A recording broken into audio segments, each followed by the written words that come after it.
Sikkim 365 and Baylor Plus have teamed up to bring Baylor fans the ultimate content bundle. You can sign up now for $17.99 a month, a $5 monthly savings, and get instant access to all premium content on both websites. For more information, visit either sikkim365.com or baylorplus.com today.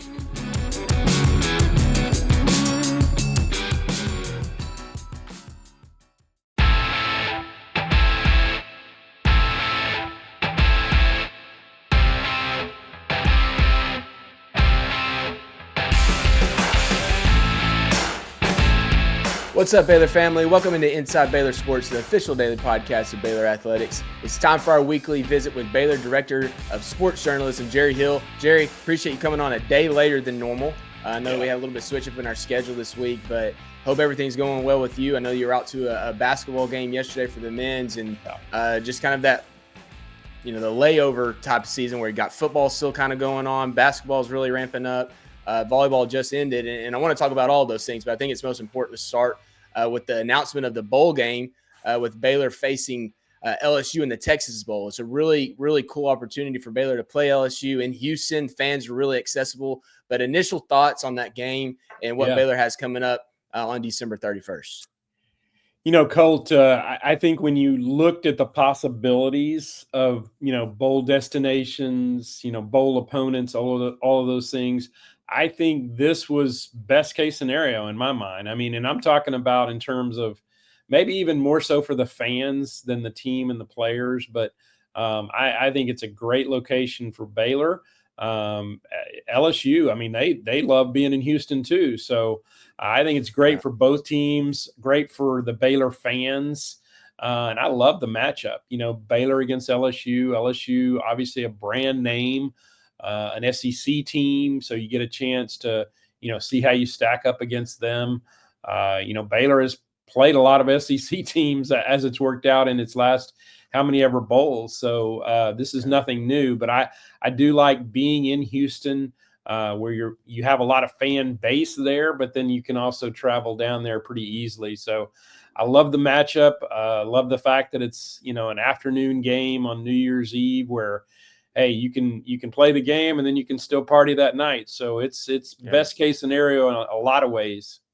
Yeah, that's interesting that you pointed that out. I hadn't thought about it, but Baylor did play Ole Miss in 21, and then in 19 it was Georgia, in 18 it was Vanderbilt, and then obviously this year being LSU. So it really is kind of a variety of different levels of competition, but they're all SEC teams, and obviously that one in 21 being a big victory over Ole Miss. What to you? I mean, I know everyone's going to speculate, how is LSU focused on this game? They've had a lot of guys going to the transfer portal. I think their starting left tackle has basically said, I'm not playing in this game, which it is a big deal. But it does look like their starting quarterback's going to play. There's a lot of guys who said, yes, we are going to play. Baylor to win a game like this and knowing that you're going into 2025 with high expectations, like what does that do from a national perspective, but also just the confidence that it could give this Baylor team? Yeah, I mean, you think about the streak that they're on right now with a 6-game winning streak going into this Baylor I'm talking about.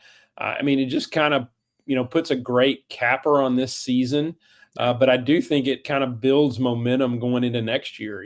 When you've won 7 in a row and you think about, beating an LSU team in a bowl game, I don't care who they've got out there. I look back at the 19 Sugar Bowl when Georgia had a lot of people out, but they were still pretty dang good. And obviously Baylor lost that game. So, I think regardless of, because I know they had more than a dozen guys in the portal and several other that had already declared for the NFL draft. So I imagine they will be a little shorthanded. But like you said, I think Garrett Nussmeier is supposed to play their quarterback. So they're still going to be very good. But, yeah, I think it'd be a great, again, capper to this year, but also build a lot of momentum going into 25 when you've got a lot of your pieces back. So I think it will be it would be a great, just cherry on the top of what's been, I guess, kind of a strange season in a way, but, what has turned out to be a really good season. Yeah. So what about the storyline about Dave Aranda? He mentioned it in his press conference. Like, this is a place that he coached, won a national championship at. From your perspective, looking back to when he was hired, like, how cool of a storyline is that really? And there is some guys that are left over from his tenure there that have been there before that he knew. What about that storyline is intriguing? Do you think he has any extra motivation in this game to go out and win it? I don't know if there's extra motivation for that specifically. I mean, it has been 5 years since he was there, so I don't know that that is any great motivation. And we talked to on a Zoom press conference. We talked to Coach Kelly there, and I know that Coach Aranda is still very highly regarded in Baton Rouge, in the LSU circles. But I do think it's special for him, to get this chance, because even now, there's still some, connections that he has there. Austin Thomas, that was actually here, is back there. Corey Raymond, the cornerback or defensive backfield coach, he's there. He actually came back after a 2-year stint at Florida. So, there's still some faces he knows there. So I think that part will be really cool. Yeah, so I want to ask you about this. I know we can't comment too much specifically on the transfer portal, but there has been a few Baylor players that have entered in. What are your general thoughts on a year like this, where you're coming off a successful year, trying to fix and kind of plug into the transfer portal? Like, what do you hear the most about in regard, not specifics to what's Baylor's recruiting or not, but like, how does the staff try to make this work? Yeah, and I think there are some areas that they want to target. I would say secondary would be one of the big ones, trying to fill in some spots there, maybe a wide receiver. If you could get a great offensive lineman to kind of fill in there too, that would be great. But I think those are probably some target areas. Yeah. And, like you said, building off of what they've done, I think, Baylor right now is an attractive landing spot for transfers. I'm not trying to make that recruiting pitch, but I'm just saying, I think this is a spot to be when you look at what they've done, when you look at what they've got coming back. And then particularly if you can fill a need area for a team that, has a lot of pieces in place, I think that would be, very attractive for you. So we'll see how it goes. You did mention there, there's a few guys in the portal, but when you look at some of the other schools and how many they have, Baylor really doesn't have that many. And, the ones that have gone in for the most part are, your second, third teamers, stuff like that. So, guys that just want a chance to play somewhere. So, I don't think, at least up until this point, that they've had any big losses. So we'll see how it goes. And then, hopefully, like you said, you kind of build on the momentum, both from the season and from the signing class. You build on that momentum and add a few nice pieces in the transfer portal. And then you're kind of set for next year if you can just fill some of those need areas. Yeah. So all Big 12 selections came out since we last spoke. Several guys mentioned. There's 2 different levels I want to mention on this. How cool was it to see Matt Jones and Keaton Thomas both earn first team all Big 12 from the coaches, specifically because Dave Aranda coaches them. Like, it's your head coach coaching that position, 2 of your guys. That seems like a pretty good recruiting pitch. But I was super happy for Matt Jones and just everything he's been through with this team, ups and downs. I mean, he was on the 2019 Big 12 championship, right? Like he was involved in that through 21, and now he's finishing up in 24. So he's been around forever. And then for Keaton Thomas, obviously, but those 2 guys, not the greatest defensive year, but kind of highlights what the potential is for that position. Yeah, and I mean, both over 100 tackles this year. So, it was probably a little bit numbers oriented selections, but, both those guys played really well. And, Keaton was such an impact guy, coming in from the junior college ranks. Obviously, he had started his career at West Virginia, but a guy that had played 2 years on the junior college level to come in here and make that kind of impact, that was huge. And then, like you said, I think you're just happy for Matt Jones because he has had a little bit of a roller coaster, just like the team. But, for him to kind of finish his career off this way and maybe get some looks in the NFL, not just for the All Big 12, but just get some looks because of the season he's had. So I think that's great for Matt. And I thought for the most part was pretty well represented. Baylor was pretty well represented on the team. I thought that was great. Yeah, so one guy that wasn't represented was Sawyer Robertson, and we've discussed this. I discussed this with Grayson, and not the fact that he didn't get first or second team, because I think you can make a debate for a lot of those guys for him to not get honorable mention, and you don't want to, harp on that too much. But one, I think he deserved to at least be mentioned, considering some of the games that he's had with, the Texas Tech game where he threw 5 touchdowns. And then most recently, he had a really good game against West Virginia, Kansas. So those coaches are not voting for him in those instances. But in general, like, does that give him more motivation for the bowl game? And then obviously coming back for 25, knowing how good of an offense that could be next year. Yeah, and I was a little surprised too, certainly. He wasn't the starter at the beginning of the year, but he started every conference game. So, it wasn't like that was the case. Like, well, he missed, half of the – no, he played every conference game.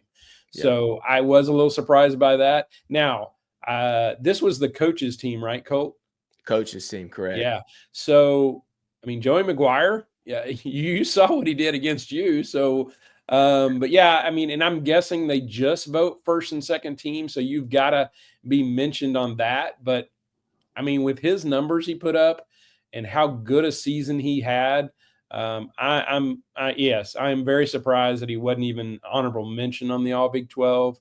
I'm not sure how the media deal works or if that's been released yet, but hopefully get some recognition there. But in my mind, he had an All Big 12 season. I'm trying to remember, Colt, and because I know that's been released too, but Dave Campbell's Texas football all Texas team, I want to say Sawyer might have been the second team quarterback on that. So he is getting some recognition, but you'd like to see it on the conference level as well. Yeah. So quarterbacks wise, I don't have all the numbers in front of me. I think he was second in Big 12 play in touchdown passes, but then total touchdowns too, if you can include his rushing touchdowns. But he had multiple games with 5 touchdowns, no interceptions, 3 touchdowns, no interceptions, 4 touchdowns, no interceptions, and plenty of opportunities for coaches to vote for him. And you see a guy like Sam Leavitt from Arizona State, I think, getting that bump because they won the Big 12 championship. Right. Which makes sense. That's completely fair. But to not have one vote was really surprising. So I think it is. It's a good opportunity. He is just a junior. It's his first year starting, so he's going to have an opportunity to come out and prove everybody wrong next year. And I would expect him to have that chip on his shoulder at least a little bit. So moving away from football, I want to talk about volleyball. Unfortunate close of the season. But as we talked about, that Dayton team that they're potentially facing in the second round was going to be tough. They're right there, very evenly seeded matchup between Baylor being the last 16 seed and Dayton being there pretty close. I believe even the 17th overall seed. But how tough was that to see that game in? I know it's at the Farrell Center, so at least it's at home and you kind of get the experience for the girls that are seniors. Yeah. But nonetheless, very tough defeat when you had expectations of at least going to the Sweet 16. Well, and the fact that you were up 2-1, you drop the first set, you come back, win the next 2. So you're right. You're in position. You're 1 set away, from advancing to the Sweet 16, advancing to the region semifinals, for a matchup against Nebraska. You were that close. And even in that 4th set, it got down to 20-22. Baylor had fought back from a pretty big deficit and got it to 20-22. And in both cases, both in that set and then the next set, Baylor had a service error that really was pivotal. At 20-22, had a service error there, and then Dayton was able to finish that one off. And Baylor had a 10-9 lead in that 5th set and had another service error. And so those were really costly. But we've talked about it. This is a 23-win team. We can't forget these things. They had a great year. But you want to finish it off, and particularly for those seniors like Elise McGee, who was named first team all region, you want to see her, play another game. I know a lot of, Lauren Briseño. Those players wanted to get at least another game in, but ended a little bit short. Dayton is a very good team. I think they were probably deserving of a host spot, but, lost in that championship game. And, kind of related to that, they lost to Loyola Chicago, and Loyola Chicago played BYU, which I believe was 5th seeded in their region, and Loyola Chicago beat them 3-0. So Dayton was a good team. A-10, that was a good, representation for that conference. So, and I didn't know if you noticed this one. I hate to bring up a negative for the Big 12, but the Big 12 did not get out of the first weekend. No, so on teams advancing to the Sweet 16. And I couldn't tell you the last time, if ever, that's happened. When you think about how dominant Texas has been, and then Nebraska before that, and we've obviously had a lot of other really good teams in this league. For this league to not have a team in the Final 16, I think that's a big upset. Yeah, I didn't realize that, but I know as well as Arizona State had been playing and not being able to get out, and then throwing Kansas and a few other teams. Obviously, Baylor included in that. Not being able to get out is difficult. What's the outlook for this team in 2025? I know it sounds like there's going to be a lot to replace. Right. But Coach McGuire's done a great job of rebuilding it and keeping it on track.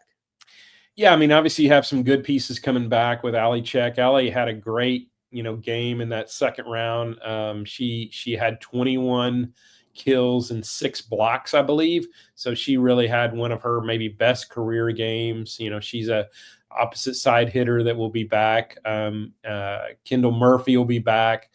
Obviously, Jackie Barrett Frazier only had the 1 year, the transfer from Auburn, so she will be gone. But they do have, I think, enough pieces in place that they could be really good again next year. Harley Kreck, who was the backup setter, she lost the job to Jackie Barrett Frazier. She'll be back, and she could be a really nice piece for this team. Former top 25 recruit.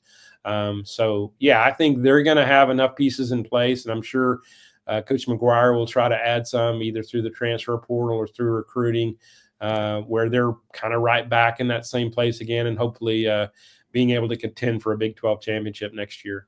Yeah. So staying on the court with basketball, both the men's and women's have had a stretch, not of an easy stretch by any means, but they're getting ramped up for Big 12 play. Men are 7-3 overall, women are 9-2, and they're both beginning Big 12 play at the end of this month. They're going to be already here for pretty much for the women. I mean, that's their play Kansas coming up pretty soon. I think on the 21st, right before Christmas, and then the men will open Big 12 play with Utah on the 31st, which is the same day as the Texas Bowl. So I'm sure that'll be hurt the crowd a little bit. Coach Drew probably is not too thrilled about that in some ways, and also thrilled about it in other ways. So, but right now the men 7-3 just finished up a game with Norfolk State. I know that was a game they expected to win, but the kind of the headliner in that is that Jeremy Roach doesn't play again, still in concussion protocol. But Rob Wright, incredible day, set a Baylor record with 13 assists, the most for a freshman ever at Baylor. And the team played well. I think they got off to a slow start, but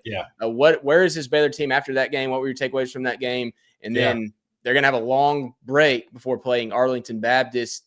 I think that's in 16 days from now, or 15 days, and then opening Big 12 play. Yeah, I mean, you're right. They got off to a slow start. It's an 11 a.m. start, so they I don't know if maybe they had their clock set at a different time. I'm not sure, but they really did get off to a slow start. That is a good Norfolk State team. They've been in the NCAA tournament. They've actually won NCAA tournament games. They won the CIT. I'm not even sure what that is, Colt. I can tell you that right tournament. now. Yeah, but they won one of the postseason tournaments last year. So, this is a good program. But yeah, got off to a slow start, but really dominated in the second half the way you kind of expected them to. They scored 55 second half points. And I believe this is right. They're averaging 5 home games. Now, granted, some of this is competition, but they have averaged over 96 points per game in their 5 home games. So I guess this team likes the Foster and plays well there. And that was part of the deal in yesterday's game as well. As it's a midweek game. It's an 11 a.m. start. Students, it was supposed to be study break game, but I don't think there were just a ton of students there. So it was a light crowd at the Foster.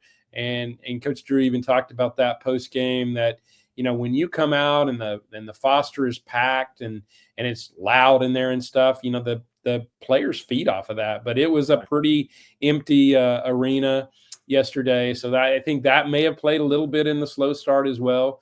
But they looked really good in the second half. And you mentioned Rob Wright. He had a great all-around game, 13 assists, 1 turnover. That's amazing. I mean, he is really smooth for a freshman, and he's just kind of stepped right in there when Jeremy, has been in the concussion protocol for a couple of games. Rob has just stepped right in there and played really well and did set a freshman assist record. I wasn't sure who had that, and I think it might have been LJ Cryer that had the previous freshman record. But anyway, breaks that and played really well. The highlight reel moment came in the second half when I think it was off of a Jaden Nunn 3-pointer miss. The other freshman, I hesitate to say that, but VJ Edgecombe, he just comes flying in there and throws one down. And I noticed on the play-by-play it said tip in. I'm like, that was not a tip in. That was a home run dunk. Yeah. And that one got everybody excited. So, yeah, I mean, they're playing well, and you'd like to have everybody healthy. You'd like to have Jeremy Roach back in there. It has been good seeing VJ back in there and playing the way he is. So, I think if you can get Jeremy back which you should, before the start of conference play, and have that full deck and have it where you can practice, that's been the big deal for Coach Drew is, he hadn't even had them in practice. I think he said his total number of days with a full squad, all healthy, was underneath 5, less than 5 games less than 5 days that he's had them full healthy in practice. So once you get to that point and you can get a little more chemistry built and stuff too, I think they're going to be really good. Yeah. I mean, you talk about Langston Love being part of that, obviously VJ with his hamstring issue, and now with Jeremy Roach. And you mentioned the record. For whatever reason, I thought that the assist record was Aaron Bruce, and that might be wrong, but it seemed like he had a game or two where he was really high up there early in his freshman year, which that would have been 12 years ago now, but it could have been LJ. I don't. He's had so many freshman point guards come through that have made an impact at one point or another. So sorry, I had the LJ wrong. It was LJ Rose. LJ Rose. LJ Rose actually had the previous record of 12, and I believe that blows my mind. 2019. Yeah. So his previous record was 12, and he didn't last very long here, but. I knew I had the initials right. I just had the wrong last name.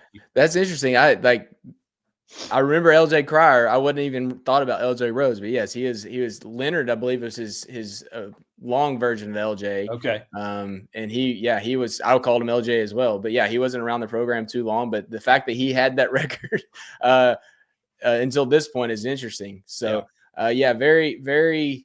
I think you're right. I think being able to get them to practice together and have time together is very critical. And obviously, fortunately, when Norchad Omir had his eye injury in the first half of that game, I was thinking, man, is this going to be another Langston Love eye injury where it lingers? And he eventually did come back in, and obviously didn't affect him at all today. Right. So we'll see. I mean, their conference play is here. One basically tune-up game after this long layoff. Right. Before going into conference play against Utah. That will be in Waco. And I think that's an afternoon tip as well, 1 p.m. tip. Yeah, 1 p.m. Yeah, on December 31st. And then the Texas Bowl starts right after it. So on the women's side, 9-2 overall, kind of getting back into the swing of things. It's hard to tell with the Big 12 in general, and I think that's where my outlook is right now. It's which teams are going to be the best teams in this league right now. I mean, you can point to Kansas State. TCU's had a really good stretch, but I think Baylor is in a position to be there as of right now. I think they have a lot of things they have to clean up defensively, but they're going to score points offensively. There's no doubt about it. And the key to that at this point, I feel like, is Aaliyah Mathura from Florida, the transfer, being able to come in, 19 points per game score. But in general, I think that this team has that ability. And I think that you have to trust Nikki Collin to have them there in the stretch of this season playing well together to potentially obviously get to the NCAA tournament. I mean, that's the minimal goal right now, but to compete for a higher seed and maybe even for a Big 12 championship. Yeah, I think that's got to be the goal is, going in. Yeah, like you said, some of these teams have gotten off to good starts. TCU in particular jumps out at you. But, there's been several teams that have played really well in this early stretch. But, I do think Baylor will be in the mix. And like you said, adding a nice piece like Aaliyah Mathura, I think, there's a very high ceiling for this team. And I think they can be really good. Aaliyah is supposed to be good on the defensive end as well. Obviously, she's a player that finished second in the SEC last year in scoring. So she can obviously score, she can work on that end, but I think she's pretty good on-ball defender as well. So, just adds another nice piece to a team that's already, pretty dang good. So, yeah, I think their prospects are really good, and would like to see them get off to a good start in conference play. They start with a tough one at Kansas. But yeah, that's December 21st. Isn't that crazy that we're starting league play that early before Christmas? Yeah, that is. I think that's the whole story. We've talked about that every week. I feel like leading up until this point, it's like it's going to be here before we know it. But truthfully, it is here. I mean, it's before Christmas to have it, and the 21st is 10 days away or 9 days away at this point. Yeah. One performance I want to talk about is Dariana Littlepage Bugs Yeah. in her last game out. And I talked to Grayson about this, but 21 points, 20 rebounds against UNLV. And that was kind of Baylor's home headliner for the non-conference against UNLV. They win the game, but that performance was incredible. She's now averaging a double-double on the season. She's had a double-double in, let's see, 1, 2, 3, 4, 5 straight games. 4 straight games that she just missed it against Villanova. How well is she playing right now, and how good can she be for this team in conference play? Yeah, she's just really good, Colts, because she reminds me a little bit of Nina Davis. She's so good around the rim. She's a little bit undersized, but she gets the job done. Great rebounder, obviously. I mean, 20 rebounds. So yeah, unheard of to do something like that, a 2020 game.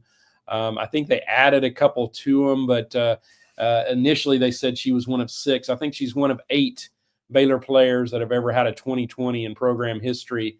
But that list includes, Brittany Griner and Alyssa Smith. And I mean, you can go down to Sophia Young-Malcolm. So they've had a really good group of those that have had those. Kalani Brown, I think, was another one.